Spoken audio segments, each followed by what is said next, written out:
आज सारा संसार पीड़ित है कोरोना वायरस से। आज हम इस कोरोना वायरस को देखेंगे इंग्लिश ग्रामर की नज़र से। सबसे पहले मैं स्टूडेंट्स को बताना चाहता हूं कि कोरोना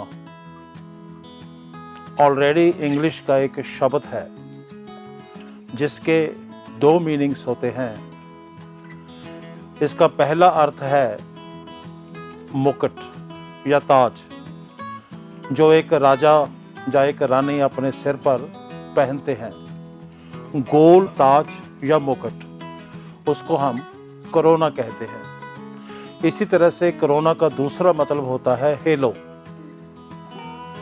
हेलो का मतलब होता है जब किसी कोई पीर पैगंबर, कोई देवी देवता की तस्वीर के पीछे जो प्रकाश कुंडल होता है,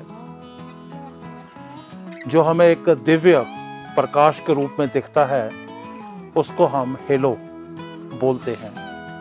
वो गोल रंग का एक प्रकाश होता है। इसी कोरोना जो वायरस है, उसका नाम इसीलिए कोरोना वायरस है क्योंकि ये मुकुट, ताज और उस प्रकाश कुंडल की तरह गोल होता है जब इसे एक माइक्रोस्कोप से देखा जाता है। कोरोना वायरस के संबंध में इंग्लिश ग्रामर की जो मैं नेक्स्ट बात आपसे करना चाहता हूं, दैट इज कि कोरोना वायरस और कोविड-19 इन दोनों में क्या फर्क है। कोरोना वायरस एक वायरस है जिससे जो बीमारी पैदा होती है, उस बीमारी का नाम है कोविड, COVID। जो कोविड है, इसकी जो फुल फॉर्म होती है that is corona virus disease. Corona virus disease के कुछ शब्द लेकर यह बन गया कोविड। इसके पीछे 19 इसलिए लगाया जाता है क्योंकि ये 2019 में इसका पता चला, इस वायरस का। अब इस चीज़ का इंग्लिश ग्रामर से क्या ताल्लुक है, हम इसको इंग्लिश ग्रामर के पर्सपेक्टिव से देखेंगे। जब हमने कोविड-19 को किसी भी सेंटेंस में यूज़ करना है तो उसके साथ हम द शब्द का इस्तेमाल नहीं करेंगे, क्योंकि इंग्लिश ग्रामर में किसी भी बीमारी के साथ द नहीं लगाया जाता। जैसे कि सपोज हमने कहना हो कि वह निमोनिया से पीड़ित है, हम कहेंगे he is suffering from pneumonia. हम द निमोनिया नहीं कहेंगे। हमें कोविड-19 से दूर रहना चाहिए, हमें कोविड-19 को हराना चाहिए। वी शुड डिफीट कोविड-19। हम कोविड-19 से पहले द का इस्तेमाल नहीं करते।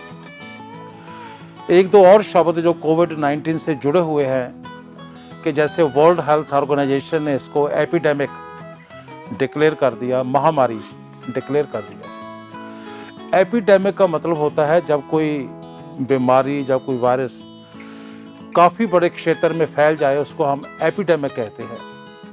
लेकिन बाद में एक शब्द आने लग गया कि ये पैंडेमिक बन गया।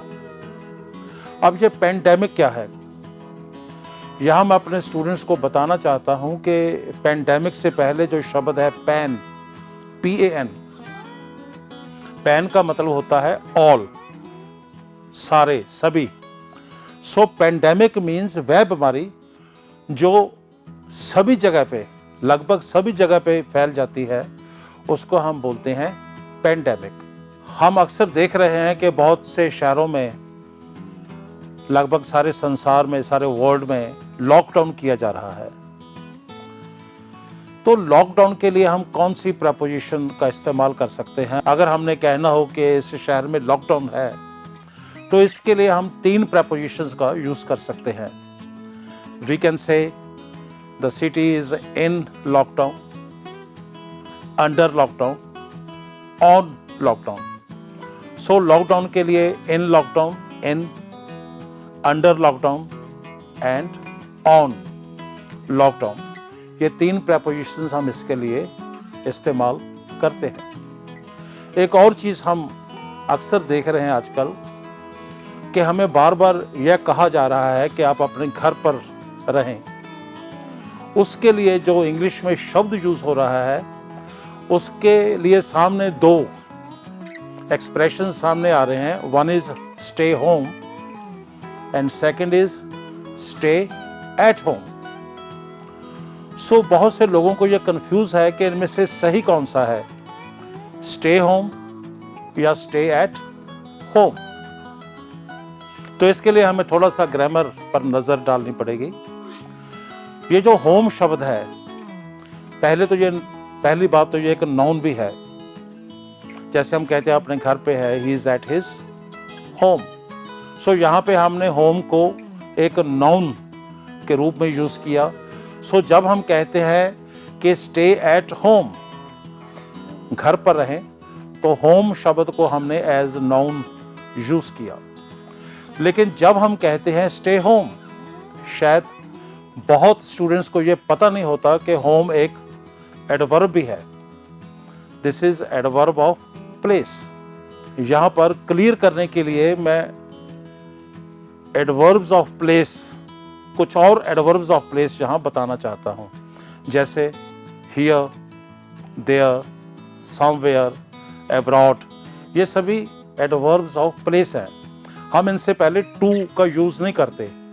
हमने कहना हो come here, go there, he is going abroad.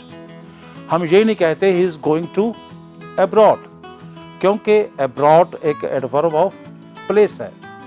सो अगर कोई एडवर्ब ऑफ प्लेस है, उससे पहले प्रेपोजिशन का यूज नहीं होता। जब हम कहते हैं कि स्टे होम, यहाँ पे होम शब्द का जो इस्तेमाल है वो एक एडवर्ब ऑफ प्लेस की तरह किया गया है, इसलिए यह ठीक है। सो कहने का मतलब है कि stay at home and stay home, ये दोनों एक्सप्रेशंस ठीक हैं।